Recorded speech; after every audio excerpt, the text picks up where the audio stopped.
This is CBN NewsWatch. Hello, everyone. Thanks for joining us for CBN NewsWatch. I'm George Thomas. Details are emerging about the lives of the two suspects in the deadly shooting at a school charter near Denver, including one who expressed hatred for Christians. My colleague Mark Martin joins us now from the CBN newsroom with more. Mark, tell us the latest. George, police say 18-year-old Devin Erickson and a juvenile opened fire at the STEM school Highlands Ranch Tuesday just after lunch. In May of 2014, Erickson wrote on Facebook that he hated Christians. He wrote, "You know what I hate? All these Christians who hate gays. Yet in the Bible it says in Deuteronomy 17:12-13, if someone doesn't do what their priest tells them to do, they are supposed to die." It has plenty of crazy stuff like that, but all they get out of it is, ooh, gays. Then on Twitter, John Fenton of CBS Denver tweeted that the car towed from Erickson's home has the F-word society spray painted on the side, also 666 and what appears to be a pentagram on its hood. KMGH Denver reported that sources said the second suspect is a transgender male in the midst of transitioning from female to male. The Denver Channel reports that the motive went beyond bullying and involved revenge and anger toward others at the school, and that one suspect was involved in legal and illegal drug use and had been in therapy. Investigators said the two shooters began firing in two separate locations. An 18-year-old student died and 8 others were injured. At least 3 students are in intensive care. We just started hearing cursing and then later a gunshot. When we were walking out, I saw, I don't know if it was a dead body or something to my right with bullet shells and a cracked phone. There were horrific moments as parents waited to be reunited with their children. I just want to get to my son and hold him and be able to hug him and make sure he's okay. He's terrified.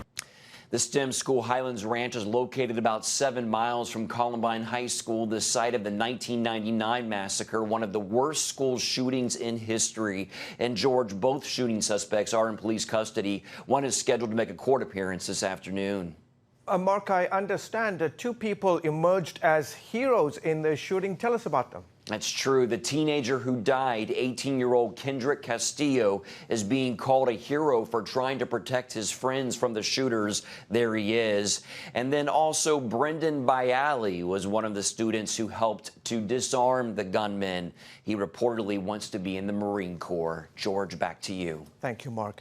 Moving to our nation's capital, where the White House today has invoked executive privilege, claiming the right to block lawmakers from Special Counsel Robert Mueller's full report. This as Democrats on the House Judiciary consider a vote to hold Attorney General Barr in contempt for not releasing a completely unredacted version of the report. Based on that report, Barr released a public summary stating there was no conspiracy between Trump's team and Russia in the 2016 election. But in a letter to Barr, Mueller made it very clear that the summary created some public confusion. Barr is defending his actions, saying his summary was accurate. White House Press Secretary Sarah Sanders said Tuesday's executive action was a response to what she says blatant abuse of power by Nadler. The president's made his feeling on that very clear. The way that we see this is that this is over, and just because the Democrats didn't like the results doesn't mean they get to redo this process. We've spent 2 years, millions of taxpayer dollars, submitted millions of pages in documents, been fully cooperative, hundreds of hours of testimony, and Bob Mueller came back and said there was no collusion. If Bob Mueller couldn't find it, I am 100% sure that Jerry Nadler is not going to find anything that Bob Mueller couldn't. He can't even handle asking the Attorney General questions. Do we really think he could handle something like this? I think the answer is no. We will have more on these stories and others on Faith Nation this evening. You can watch it right here on the CBN News channel. Vice President Mike Pence has announced that the U.S. is sending a naval hospital ship to Venezuela to help aid refugees. And today, I'm announcing that at President Trump's direction, the United States Navy will deploy the USNS Comfort to the Caribbean, Central America, and South America this June.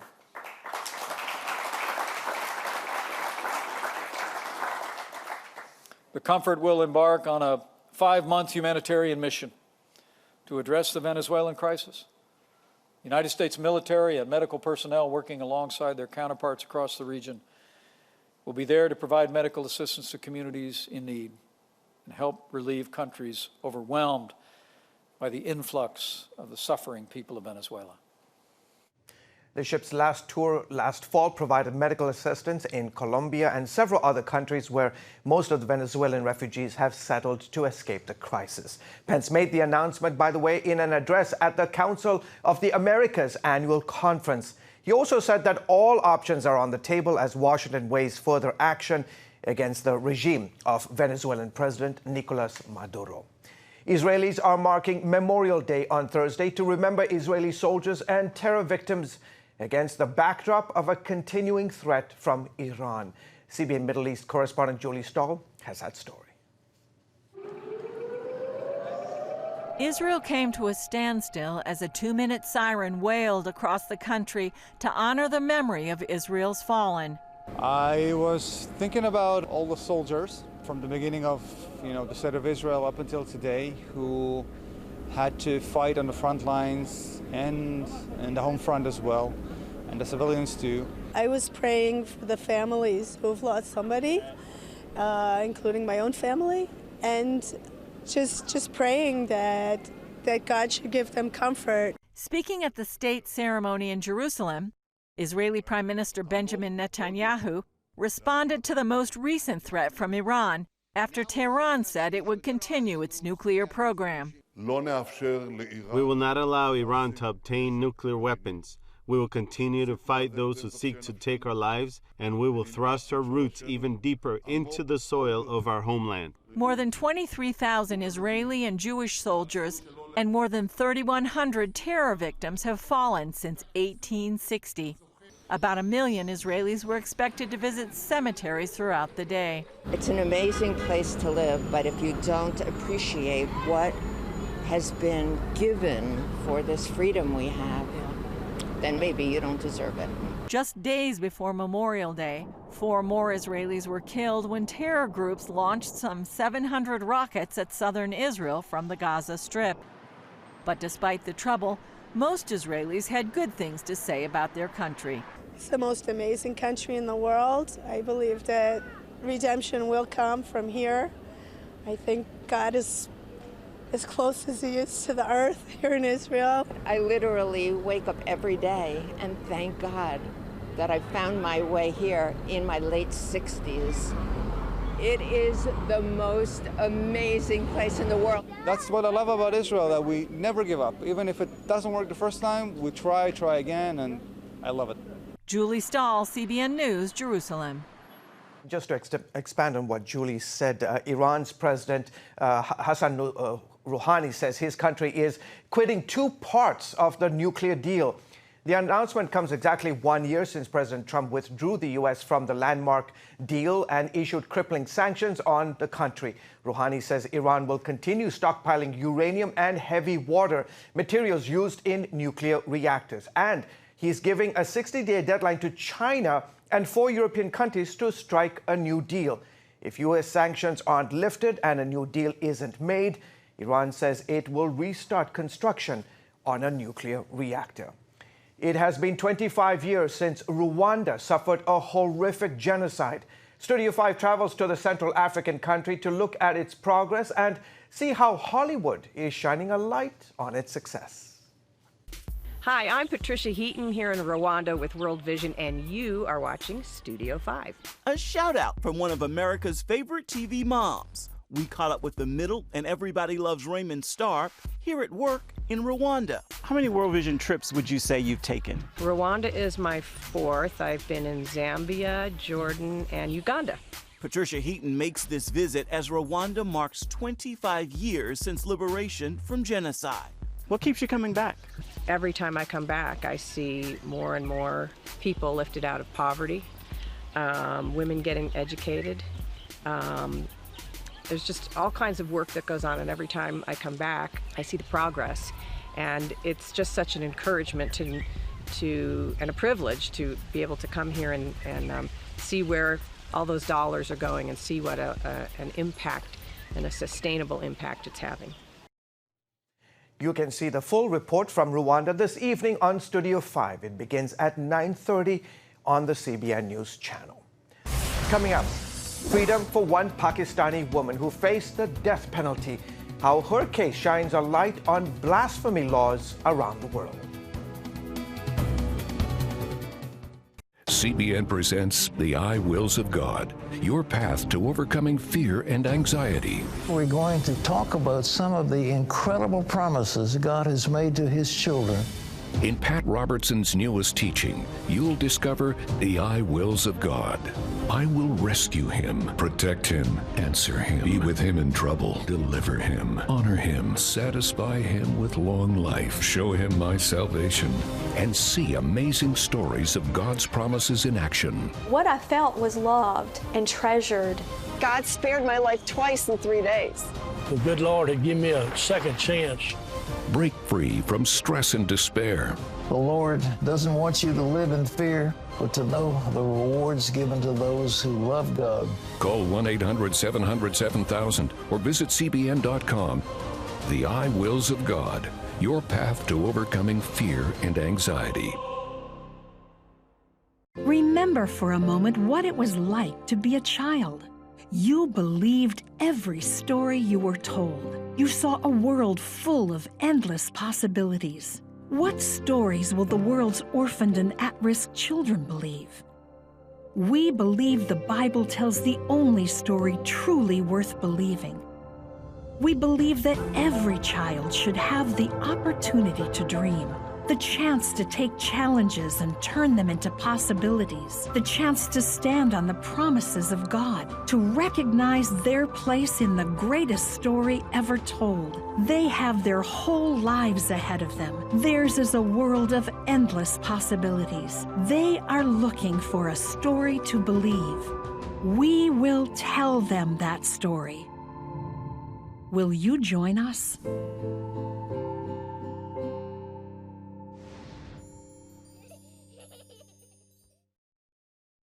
And welcome back to the CBN News channel. The mother who faced the death penalty for charges related to her Christian faith is out of Pakistan. Government officials say Asia Bibi is now in Canada. Bibi spent 8 years on death row for blasphemy charges. When Pakistan's Supreme Court overturned her conviction last year, radical Islamic groups rioted and threatened to kill her. She was placed in protective custody until her departure on Wednesday. Joining us from London is Wilson Chaudhary. He's chairman of the British Pakistani Christians Association. Wilson, thanks so much for being here. How are Christians in Pakistan reacting to this news of Asia Bibi's exit from the country? And it has been long time coming, right? Oh, indeed. Well, this has been an almost 10-year struggle to free Asia Bibi. Pakistani Christians in the homeland are rejoicing. So are Pakistani Christian diasporas across the globe. I can imagine even in Canada and America, they're rejoicing now. I know that Sunday will be a time where Pakistani Christian churches across the globe will be saying prayers for Asia Bibi as we pray for a safer, stronger, more integral family life future for Asia Bibi. I'm curious, Wilson, why did it take so long after her acquittal for Pakistan to announce she is free to go? Well, the judiciary in Pakistan is not independent of the government or the army. The army has much sway over the government in many ways, and it's believed, and I've been told this by officials, that the Pakistani military were the ones who were preventing Asia Bibi from leaving, fearful of the painful truth that she would reveal to the world's media. That would embarrass the country of Pakistan. The government had caved in a while ago and had been seeking a quick exit for Asia Bibi. There's been a lot of international pressure or calling for freedom for Asia Bibi. The American government, the British government have been involved in the diplomacy, and so have the Canadian government, of course, who have offered asylum to Asia Bibi. So this was always going to happen, but obviously for whatever intents and purposes the government had, they were trying to get contracts in place or some type of verbal agreement stating that Asia Bibi would not reveal too much to the media. Usually militant Muslims riot and react violently when someone is freed on blasphemy charges. Any indication of how they are reacting right now? Well, the litmus paper test will be on Friday when you have Islamic prayers, because that's when the imams get a real chance to foment hatred against the Christian minority and others who they hate simply because of the exit of Bibi. However, it should be stated that 3,500 of the extremist leaders who lead groups like Tehreek-e-Labak and the Pakistan Tehreek-e-Taliban, etc., have been arrested and are still detained under the auspices of the Pakistani government or the prison service, for want of better words. Now, I mean, all I can say is it's very hard to know what will happen, but if we go back to the petition submitted by Tehreek-e-Labak calling for the quashing of Bibi's acquittal, after she successfully defended her exoneration, there was an expectation that we'd have the same level of rioting as we did when she was acquitted in the Supreme Court, but it didn't happen because those leaders had been arrested. In my opinion, I don't think we'll have the same level of riots that brought the country to a standstill, simply because the leadership isn't there. However, we don't know what these imams plan, and anything could happen. Friday will be the date we really find out what's happening. Yeah, Wilson, we have less than 30 seconds here. Real quickly, what should our viewers do at this point now that Asia is safe with her family? But the viewers need to be praying. They need to pray for a stronger, stable future for this woman, for healing, for the mental torture she's suffered, for these 9.5 years incarcerated in isolation. Thank you so much for coming on the show. Wilson Chaudhary, chairman of the British Pakistani Christians Association. Thanks for joining us. Today on the CBN News Daily Rundown podcast with my colleague Caitlin Burke, CBN Chief International Correspondent Gary Lane shares his knowledge of Bibi's case and explains why Pakistan's so-called blasphemy laws, very controversial and also very dangerous. You can find that at cbnnews.com on the show tab. Click on its title to listen and subscribe. Coming up, the Jordanian woman compelled by Christ's love to reach those displaced by war and persecution in the Middle East. That story in a moment. It's about the competition. I kind of put that pressure on myself, and I think people had expectations. It's about overcoming. We use this phrase all the time, keep chopping, keep practicing hard. It's about going the distance. I think as a father, it's my job, to lead. Just be the best husband and father I can be. Watch Going the Distance with Sean Brown Saturday night at 7:30 on the CBN News Channel. Woohoo! Hi, Superbook fans. Here's something else you'll love. Whoa! It's the new Superbook Bible app. It's packed with games, activities, and Superbook episodes that you can watch for free. Oh, no! There's trivia, a fun daily devotional, and answers to your Bible questions. Plus, an easy-to-understand Bible the whole family will enjoy. You can even create your own Superbook character. Ta-da! Whoa! Millsburg Falls man. Sorry, pardon me. Sorry, excuse me. Ouch! Are you getting this? Earn super points to win daily prizes, too. And so much more! Time to get back to my adventures. See you soon! It's the new Superbook Bible app. Free downloads on iTunes, Google Play, and Amazon. Discover the I wills of God. I will rescue him, protect him, answer him, be with him in trouble, deliver him, honor him, satisfy him with long life, show him my salvation. What I felt was loved and treasured. God spared my life twice in 3 days. The good Lord had given me a second chance. Call 1-800-700-7000 or visit cbn.com. The I wills of God, the latest teaching from Pat Robertson. Welcome back to the CBN News Channel. Overseas, Syrian government soldiers are intensifying their attacks on opposition forces in the rebel-held northwestern province of Idlib. The fighting has civilians fleeing the conflict zone. Many end up in nearby Jordan, where they join scores of Iraqi refugees. In today's World Beat episode, I introduce you to a Jordanian woman whose Christian faith compels her to minister to those escaping the agonies of war.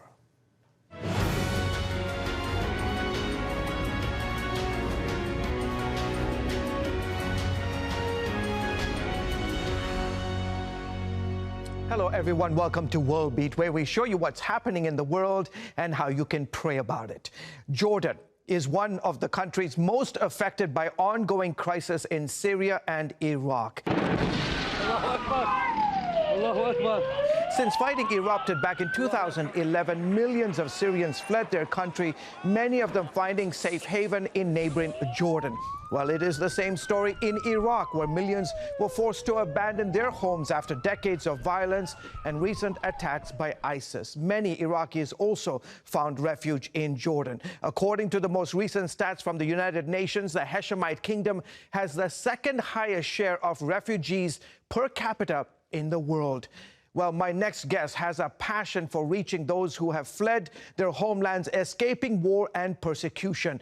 Maran Maya Abu Jaber is founder and CEO of Al-Hadaf, a Jordanian non-governmental organization that's helping Iraqi refugees. Maran, welcome to the show. What does Al-Hadaf mean, and why did you start the organization?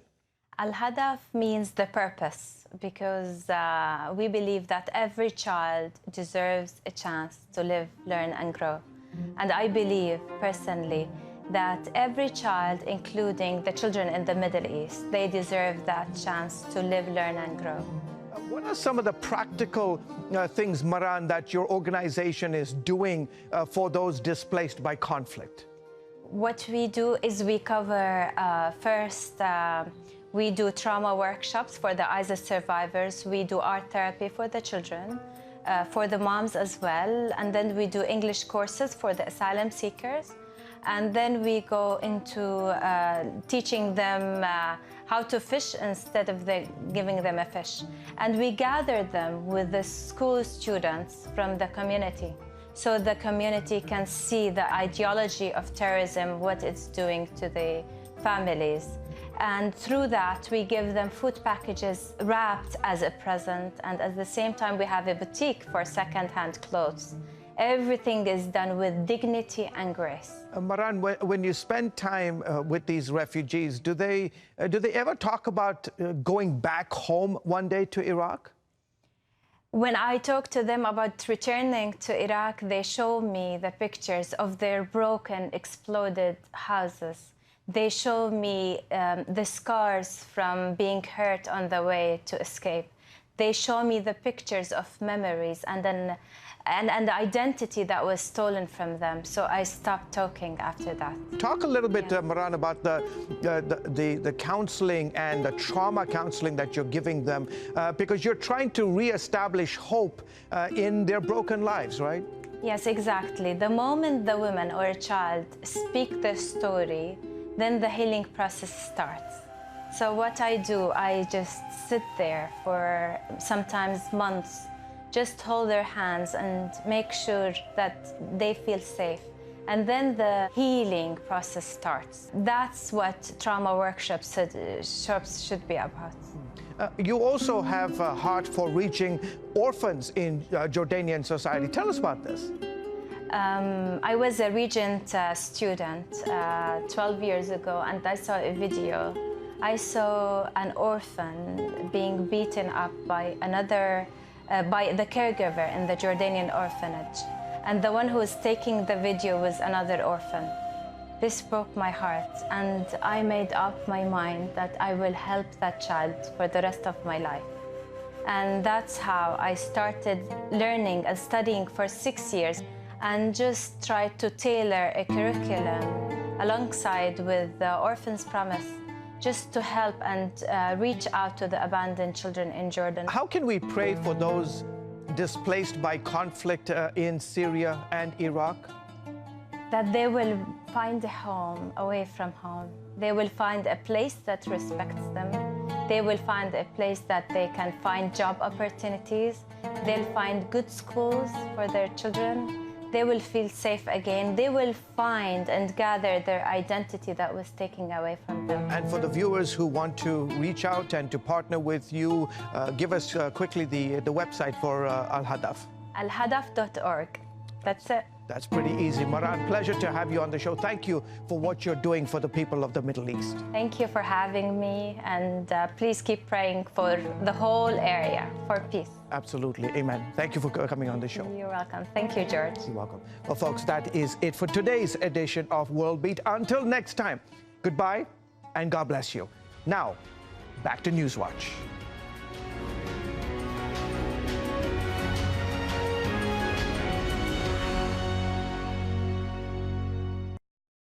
As the world watches from the outside, it's a big diplomatic tug-of-war here in the Middle East. Go inside the story with Jerusalem Dateline. Israeli archaeologists are talking about a discovery that could change the thinking about the Temple Mount. Join CBN Jerusalem Bureau Chief Chris Mitchell and get the biblical perspective on the events shaping the world. What starts in Israel then ends up going to other places. Watch Jerusalem Dateline, Friday night at 9:30 on the CBN News Channel. Orphans Promise is committed to loving and serving at-risk children, to helping keep families together, and to creating opportunities for strong and sustainable communities around the world. We're working in over 60 countries around the world, and with your help, we can do even more. There's an old African proverb I love that says, if you want to run fast, run alone. But if you want to run far, run together. At Orphans Promise, we want to run far so we can touch the lives of as many orphaned and vulnerable children as possible. But we don't want to go alone. We're out to change the world, one child, one family, one community at a time. Will you join us?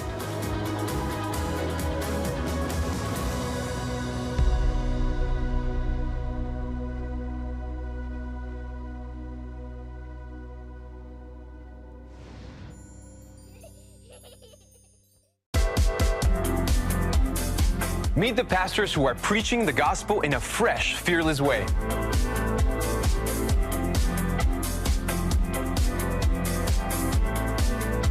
I'm Roberto Torres-Cedillo. Join me each week for Next Gen Voices.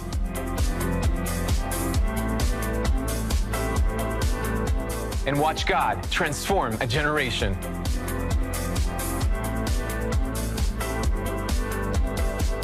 Welcome to Superbook Academy. An exciting online Sunday school curriculum jam-packed with Bible courses kids will love. Awesome! Amazing! Go to superbookacademy.com to order your curriculum today.